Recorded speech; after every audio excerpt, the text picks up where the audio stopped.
that such loss which naturally arises in the usual course of things is considered as ordinary damages. इसके लिए कोई specific mention करने की जरूरत नहीं है. ओके, इसका आपको यहाँ पे एग्जांपल दिया हुआ है. आप लोगों ने ये एग्जांपल पढ़ा? Have you read this example? मैंने भेजा ये पीडीएफ आप लोगों को.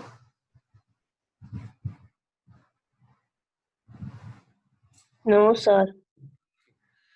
आज भेज देता हूं.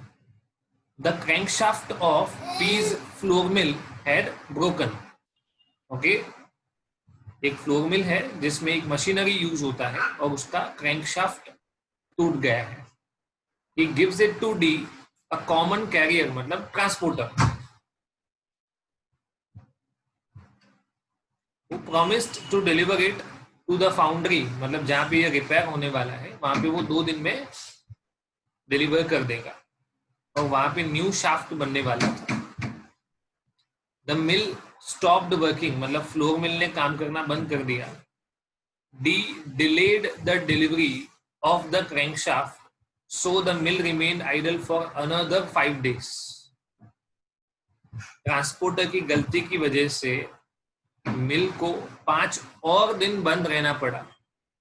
He received the repaired crankshaft 7 days later than he would have otherwise received. जिस दिन मिलना चाहिए था उससे 7 दिन डिलेड पे मिला. तो P ने D के अगेंस्ट डैमेजेस के लिए क्लेम किया. ओके, कि तुम्हारी वजह से मेरा मिल बंद रहा और उसकी वजह से मेरा लॉस ऑफ प्रॉफिट हुआ है. मतलब अगर मिल बंद है तो सेल्स नहीं होगा, कैसा नो, और सेल्स नहीं होगा तो सेल की वजह से प्रॉफिट का लॉस हुआ है. He lost the profit that he would otherwise earned. Okay, the court, ये काउंट नहीं है, क्या होगा ये, court held that P was entitled only to ordinary damages and D was not liable for the loss of profit. क्योंकि P ने जब D को ये क्रैंकशाफ्ट डिलीवर करने के लिए बोला था तो उसने ऐसा स्पेसिफाई नहीं किया था कि अगर ये डिले हुआ तो मेरे पास से कोई स्पेशल अपॉर्चुनिटी चला जाएगा या मेरा पर डे सेल में इतना लॉस हो जाएगा. ऐसा उसने क्लैरिफाई नहीं किया था. ओके, तो भी उसको ऑर्डिनरी डैमेजेस तो मिलेगा जो कोर्ट डिसाइड करेगा. पर अगर पी ऐसा कहे कि मेरा जितना भी सेल्स का नुकसान हुआ उसके लिए डी ही लायबल है और मैं पूरा लॉस उसके पास से क्लेम करूंगा, तो वो पॉसिबल नहीं है.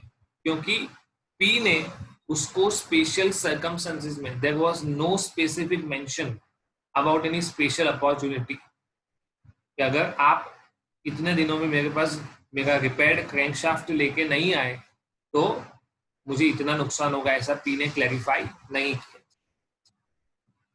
Is that clear? किसी को डाउट या डिफिकल्टी है तो बोलो. मैंने कल इसका एग्जाम्पल दिया था. ओके, कि ए ने 5000 पर बैग पे राइस देने का ना कॉन्ट्रैक्ट किया था. ओके, और 2 महीने में डिलीवरी के लिए बोला था. बट जिस दिन डिलीवरी होने वाला था उस दिन प्राइस हो गया 5,500 रुपये.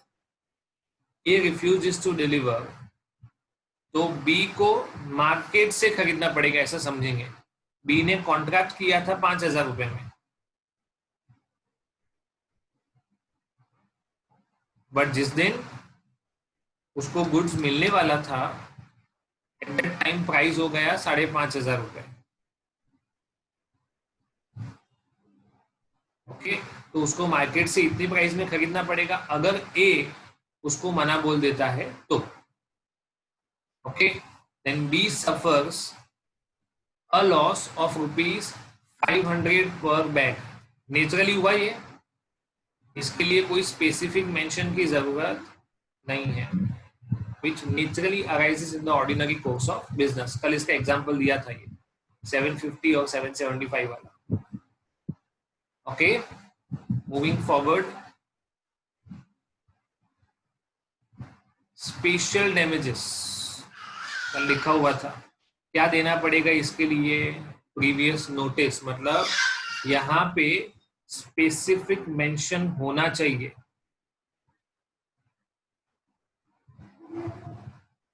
अगर आपको स्पेशल डैमेजेस क्लेम करना है then there must be specific mention that if the contract is not performed on a given date then there would be this much amount of loss। ये पूरा एग्जाम्पल वही है ना, जो आगे का है, ऐसा समझ लो। बट ए ने इन्फॉर्म किया था, देखो पहले वाले केस में और इसमें क्या डिफरेंस है।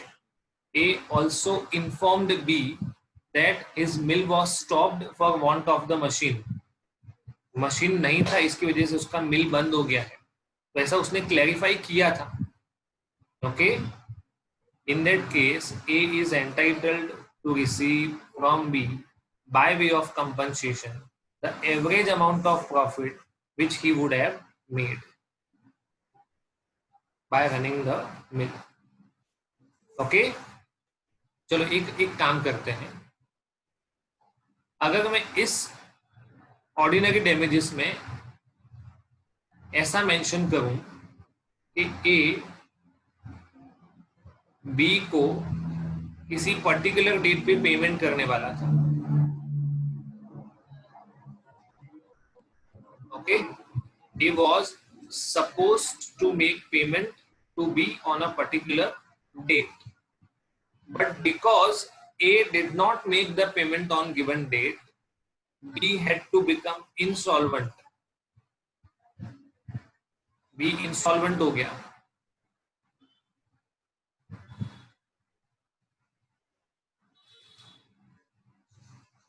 ओके, तो उसने A के ऊपर क्लेम कर दिया कि इसने मुझे टाइम पे पेमेंट नहीं दिया, इसकी वजह से मुझे इंसॉल्वेंसी डिक्लेयर करना पड़ा। Can be file a case against ए?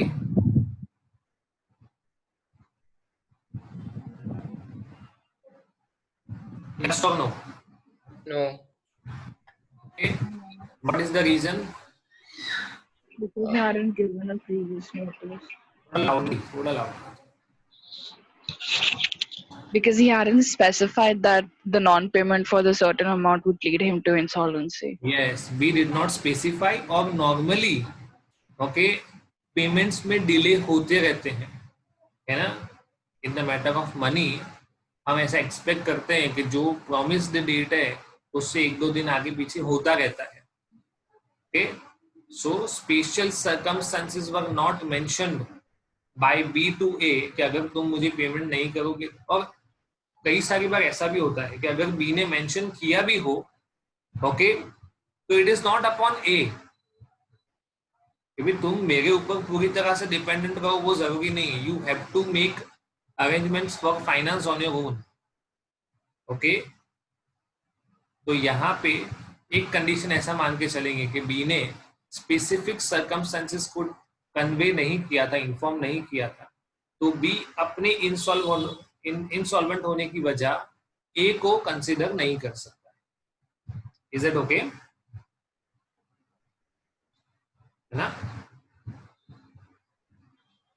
या तो ऐसा एग्जांपल लो कि यहाँ पे ए ने बी को कुछ गुड्स सप्लाई करने के लिए कहा था। A will supply goods to B और बी इसका कॉन्ट्रैक्ट आगे कर चुका है डी के साथ। ओके, बट उसने ये बात बी को नहीं बताई। तो अगर इसके डिले करने की वजह से अगर ए बी को गुड्स डिलीवर करता है बट डिलेड डिलीवरी देता है और उसकी वजह से बी के हाथ से कॉन्ट्रैक्ट चला जाता है, okay, then B would not be entitled to claim the compensation from A because B did not clarify। B ने special circumstances को clarify नहीं किया था। ओके, स्पेशल डैमेजेस समझ में आया सबको? एक और एग्जांपल बताऊं, मैं आपको ये सारे एग्जांपल लिख के भेजने वाला हूं, so not an issue. Okay, all examples, तो आपको एग्जाम्पल के थ्रू भी क्लैरिटी समझ में आएगा। अगर ए ने बी को अपना घर बनाने का कॉन्ट्रैक्ट दिया था, construction of house,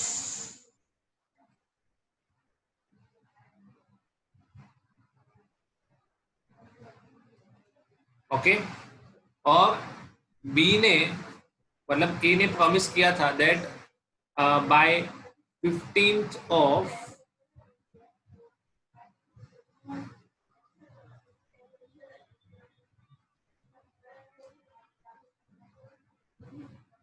by 15th of September 2020, that is 15 सितंबर से पहले आपका घर रेडी हो जाएगा। और अकॉर्डिंगली बी ने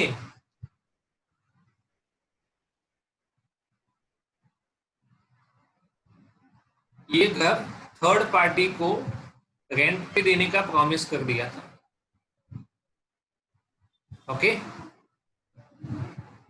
बट अगर ए ने, चलो ए ने कंस्ट्रक्शन कंप्लीट तो कर दिया, but it was made in such a bad manner, इतना खराब तरीके से वो बनाया गया था कि वो रेंटेबल कंडीशन में नहीं था, इसके लिए बी को वो फिर से बनाना पड़ा, और वो घर 15 सितंबर 2020 को वो रेंट पे नहीं दे पाया, वो दे पाया 31 जनवरी 2021 को। So he lost the rent of approximately 4.5 months. क्या उसके लिए वो क्लेम कर सकता है? Yes or no?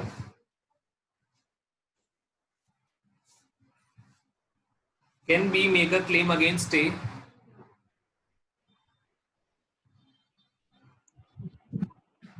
तुम्हारी वजह Sir, से had he informed that he was going to give it for rent? Yes, I forgot to mention that.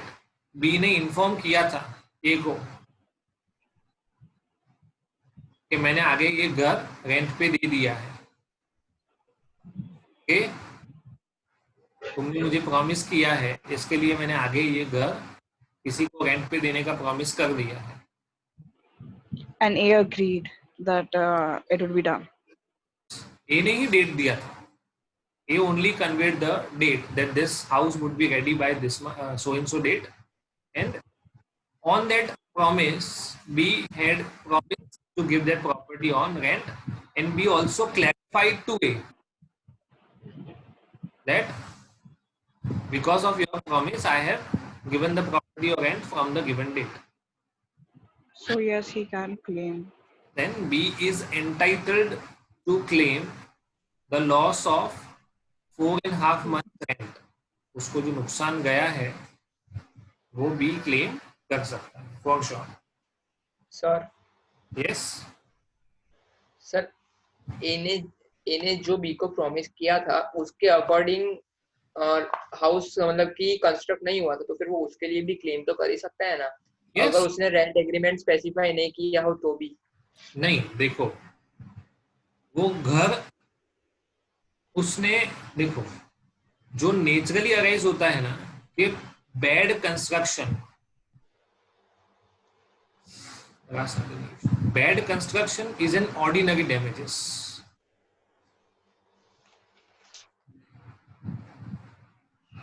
Okay, but rent वाला जो था वो स्पेशल डैमेजेस। तो हम यहाँ पे एग्जांपल ले रहे हैं स्पेशल डैमेजेस का, ओके ओके। बढ़े आगे। सर मतलब कि उसने वो रेंट एग्रीमेंट स्पेसिफाई किया होगा तो फिर वो दोनों के लिए क्लेम कर सकते हैं ना? ऑर्डिनरी डैमेज कर सकता है, क्योंकि अगर कॉस्ट ऑफ कंस्ट्रक्शन बढ़ा तो उसके लिए तो कर ही सकता है। ओके, ऑर्डिनरी में कोई डाउट नहीं है, क्योंकि उसको मेंशन करना नहीं पड़ेगा, स्पेशल में मेंशन करने की जरूरत है। तो हम ये चेक कर रहे हैं कि जो अग्रीव्ड पार्टी है, यहाँ पे अग्रीव्ड पार्टी बी है, उसने मेंशन किया था या नहीं किया था? ओके, तो उसने मेंशन किया था, ओके। ओके। विंडिक्टिव और एग्जाम्पलरी डैमेजेस, मैंने कल बोला था ये जो डैमेजेस हैं वो एग्जाम्पल सेट करने के लिए दिए जाते हैं. These are given to set an example कि कोई दूसरी बार इस तरह का ब्रीच करने का हिम्मत ना करे, और ऐसा होता भी है. ओके, तो पहला इसमें एग्जाम्पल दिया हुआ है for breach of promise to marry because it causes injury to his or her feelings. और इसको है ना as such ये जो feelings है they cannot be measured in money terms. इसको monetary terms में measure करना as such possible नहीं है, but फिर भी कोई दूसरी बार ऐसी हिम्मत ना करे कि आपने प्रॉमिस किया था शादी करने का पर आप ना करो. ओके, इन दैट केस क्या होगा कि कोर्ट ऐसे डैमेजेस अवॉर्ड करेगा जो विंडिक्टिव या एग्जाम्पलरी डैमेजेस होते हैं. और कई सारी बार ये जज के अपने नॉलेज, अपना एक्सपीरियंस ओके उस पर भी डिपेंड करता है. और ऑलवेज ये तो मॉनेटरी टर्म्स है तो एक बात है, कई सारी बार वो कोर्ट जो भी पार्टी ब्रीचिंग द कॉन्ट्रैक्ट है उसको कंपल्सरी बोलेगा कि इसका एक और एक ही सॉल्यूशन है कि आप इसके साथ शादी करो. ओके, मतलब इसका कोई और सॉल्यूशन नहीं है. तो that is called specific performance कि ए ने बी को शादी करने के लिए प्रॉमिस दिया था, अभी ये मना बोल रहा है ओके कि मैं शादी नहीं करूंगा. Okay, then in that case the court may insist that you have to get married only and with B only. Okay, but अगर ऐसा समझो कि A ने प्रॉमिस किया था B के साथ शादी करने का on a given date, but before that he marries to someone else, he or she marries to someone else. तो इस केस में स्पेसिफिक परफॉर्मेंस पॉसिबल नहीं है, तो कोर्ट क्या अवॉर्ड करेगा? मॉनेटरी कंसिडरेशन, और वो भी कैसा? एग्जाम्पलरी. Is it okay? दूसरा एग्जाम्पल दिया हुआ है dishonour of cheque. Okay, for wrongful dishonor by a banker of his customer's check, because in this case the injury due to wrongful dishonor to the drawer of the check is so heavy that it causes loss of credit and reputation. Okay, तो इसके लिए उसको exemplary damages दिए जाएंगे. A businessman whose credit has suffered will get exemplary damages even if he has sustained no pecuniary loss. Pecuniary का मतलब होगा monetary. Pecuniary loss का मतलब क्या होगा कि उसको monetary loss नहीं हुआ है तो भी कोर्ट उसको एग्जाम्पलरी डैमेजेस अवार्ड करेगा.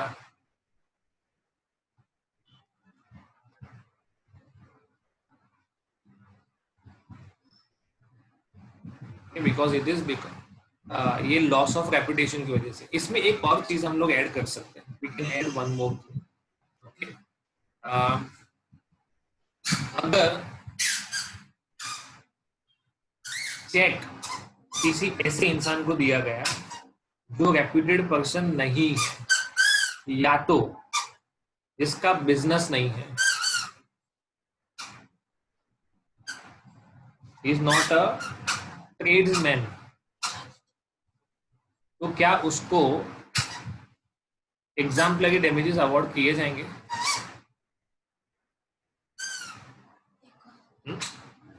Damages for loss of reputation. Yes. Yes or no? Yes. Here the answer would be no. वो damages claim कर सकता है, but only nominal damages.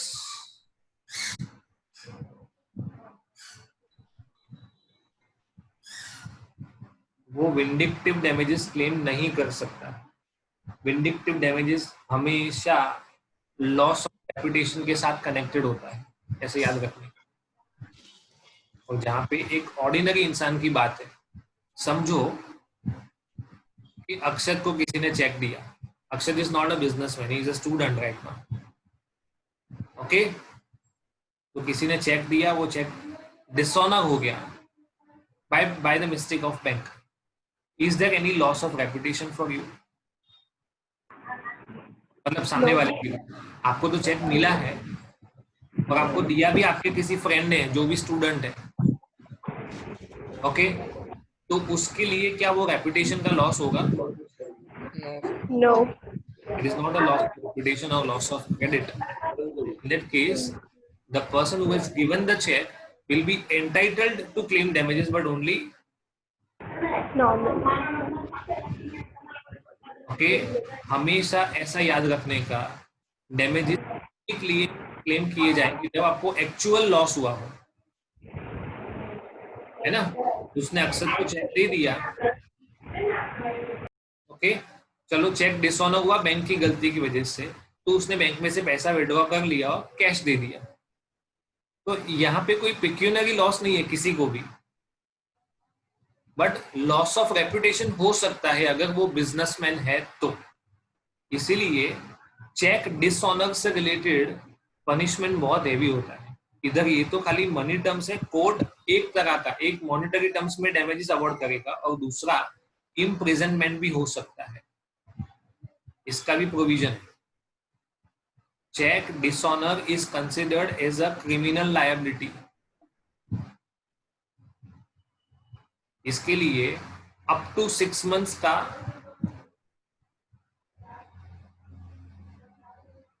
Jail भी हो सकता है। नॉट 6 months, हाँ, please be clear, up to 6 months। Is it okay? किसी को डाउट या डिफिकल्टी है तो पूछो। So here we have also done the nominal damages part, okay। The plaintiff मतलब जो कंप्लेन करने वाला है उसने प्रूव किया है that there is a breach of contract, but he has not in fact suffered any real damage, मतलब no pecuniary loss, so it is awarded just to establish the right to decree। right to decree का मतलब होगा right to order, okay। आपके पास अधिकार है, Indian constitution ने आपको या इंडियन कॉन्ट्रैक्ट एक्ट ने आपको राइट दिया है कि किसी ने आपको कुछ प्रॉमिस किया था और वो प्रॉमिस परफॉर्म नहीं करता है तो तुम डैमेजेस क्लेम कर सकते हो।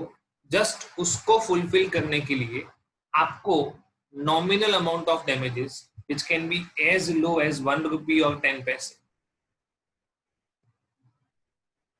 Is that okay?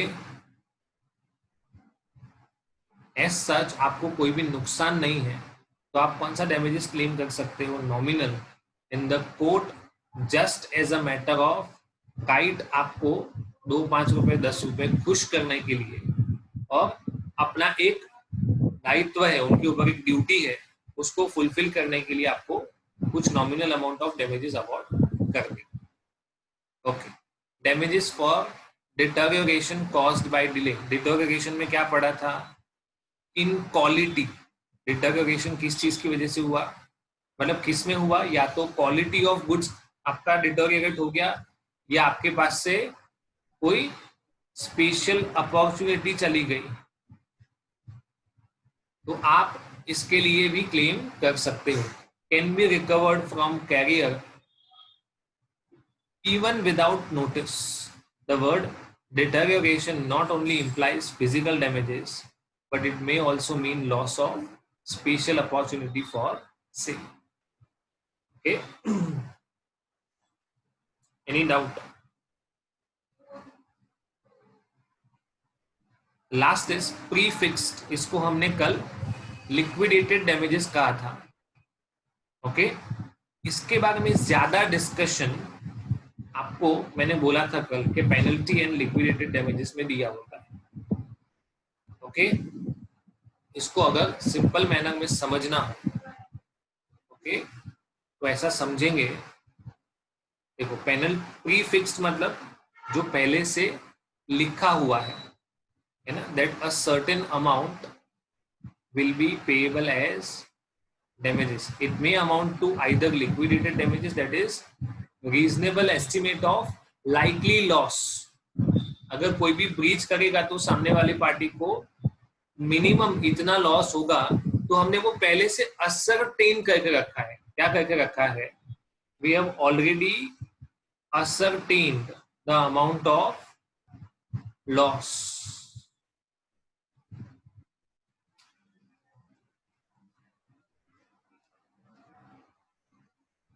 पहले से डिसाइडेड है.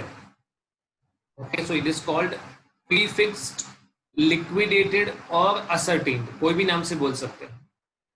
ओके, और जो अग्रीव्ड पार्टी है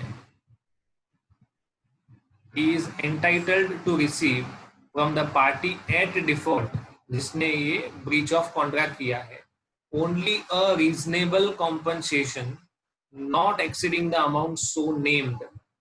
जितना अमाउंट मेंशन्ड है उससे ज्यादा नहीं, तो उससे कम पॉसिबल है. It is possible that the court may award lesser compensation, but the court will never allow higher compensation. कल हमने इसके बारे में डिस्कशन किया था. ओके, आगे जो आपको डिटेल्स दिया हुआ है पेनल्टी एंड लिक्विडेटेड डैमेजेस के बारे में, तो British law that is English law, हमारे लगभग सारे लॉ कहाँ से डिराइव्ड हैं? इंग्लिश लॉ में से डिराइव्ड है.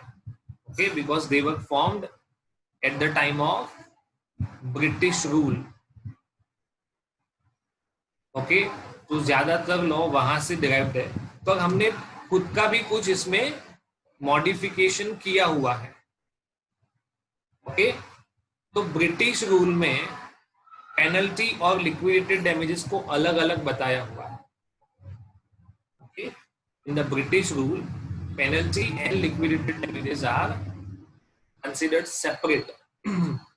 ओके, वो लिक्विडेटेड डैमेजेस को अगर वो ऐसा कहते हैं कि कोई भी एक अमाउंट उनके बोलने से नहीं हो जाएगा, ये प्रूव करना पड़ेगा कि ये लिक्विडेटेड डैमेजेस है, तो उसके लिए जो कंपनसेशन है उसका रीजनेबल होना बहुत जरूरी है. अगर आप ऐसा कहते हो कोई भी डैमेजेस लिक्विडेटेड डैमेजेस है, तो उसका क्या होना जरूरी है? रीजनेबल. और अगर वही चीज को मैं पेनल्टी बोलना चाहूं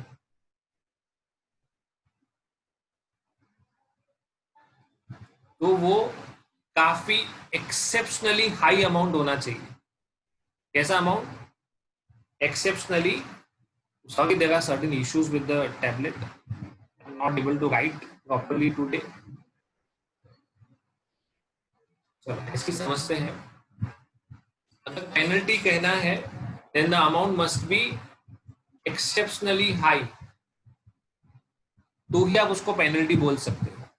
और ये इस चीज के लिए दिया जाता है कि आप सामने वाले को as a matter of threat बोल रहे हो. This is as a matter of, मतलब ये डराने के लिए है कि अगर आपने कॉन्ट्रैक्ट परफॉर्म नहीं किया तो आपको ये अमाउंट पे करना पड़ेगा. So it acts as a threat.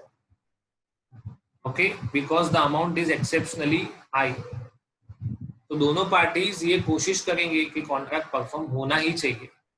Okay, so far as liquidated damages are concerned, the amount will always be reasonable estimate of possible amount of loss.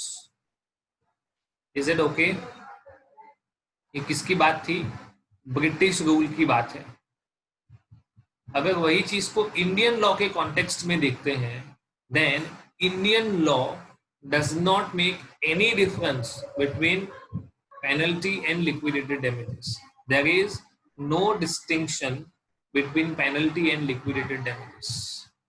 Okay, court हमेशा, आपने भले ऐसा लिखा हो आपका कॉन्ट्रैक्ट है 2 लाख रुपए का फॉर एग्जाम्पल, और आपने ऐसा लिखा है कि कोई भी अगर कॉन्ट्रैक्ट ब्रीच करता है तो वो 5 लाख रुपए पे करेगा। Okay, so this is clearly a penalty. This is clearly a penalty because the amount is exceptionally high. But ये डिफरेंस अब तब करते जब ये ब्रिटिश रूल होता। इंडियन लॉ में ऐसा कोई डिस्टिंक्शन नहीं है। भले आपने एग्जाम्पल में, आपने कॉन्ट्रैक्ट में लिखा भी हो, आपने कॉन्ट्रैक्ट में मेंशन किया हो कि हम इतना अमाउंट क्लेम कर सकते हैं, फिर भी कोर्ट ऑफ लॉ, अगर ये मैटर कोर्ट ऑफ लॉ में जाता है, which it will obviously go, okay, अगर ये मैटर कोर्ट ऑफ लॉ में जाता है तो कोर्ट ऑफ लॉ सिर्फ और सिर्फ रीजनेबल कंपनसेशन अवार्ड करेगा। It will not award any kind of penalty और डैमेजेस। कोर्ट को जो भी लगेगा वो रीजनेबल कंपनसेशन ही देगा ऑलवेज। भले आपने मेंशन किया हो फिर भी आपको इतना अमाउंट नहीं मिलेगा। फॉर एग्जाम्पल, आपने ऐसा मेंशन किया कि अगर कोई भी कॉन्ट्रैक्ट ब्रीच करता है तो वो 75,000 एज अ कॉम्पनसेशन पे करेगा, और एक्चुअल लॉस हुआ 60,000 का। The actual loss occurred was 60,000 rupees. तो कोर्ट आपको 60,000 का ही कंपनसेशन देगा, even though you clarified it. अब समझ में आया प्री फिक्स्ड डैमेजेस के बारे में? अक्षत, अभी डाउट है? सर प्रीफिक्स डैमेजेस अगर मतलब कि लो हो तो, हाँ एक्चुअल डैमेज से लो हो तो? हाँ, तो लो मिलेगा। समझो कि 75,000 का आपका प्री फिक्स्ड डैमेजेस आपने रखा था और एक्चुअल डैमेज हुआ 80,000, and you can claim only 75. 75. Okay. Okay, it can be lesser but it cannot be higher. All हाँ सर। okay, अभी इसमें एक एक्सेप्शन है। There is an exception, okay, where any person gives any bond. Bond का मतलब लिखेंगे guarantee to central government और state government for the performance of any public duty, okay, or act in which the public are interested. On breach of the condition of any such instrument, he shall be liable to pay the whole sum mentioned therein. समझो कि आप किसी government services में involve हो जाते हो, आपको कहीं पे गवर्नमेंट जॉब मिलता है, तो जो भी काम आप करोगे it will be automatically your public duty और it will be in the public interest. ठीक है, you got a government job with either central government और स्टेट गवर्नमेंट, तो गवर्नमेंट ने आपके पास से बॉन्ड साइन करवाया। एक बॉन्ड एक गारंटी होता है, या ऐसा बोलेंगे कि कॉन्ट्रैक्ट आपके पास से साइन करवाया, उस पे लिखा है कि अगर आप 2 साल से पहले जॉब छोड़ के जाते हो, if you leave the job before 2 years, then you will be required to pay 1 lakh rupees as damages. क्योंकि आपने ये प्रॉमिस किसको दिया है? either to the central government or to the state government. Okay, in that case you will be required to pay the whole amount if public duty or any such act is involved where public is interested. Okay, बढ़े आगे। इसके आपको example दिए हुए, और इस example से आपको क्लियर हो जाएगा कि वो लिक्विडेटेड डैमेजेस हैं या पेनल्टी है। A contracts with B that if A practices as a surgeon in Kolkata, A ने B के साथ कॉन्ट्रैक्ट किया और ऐसा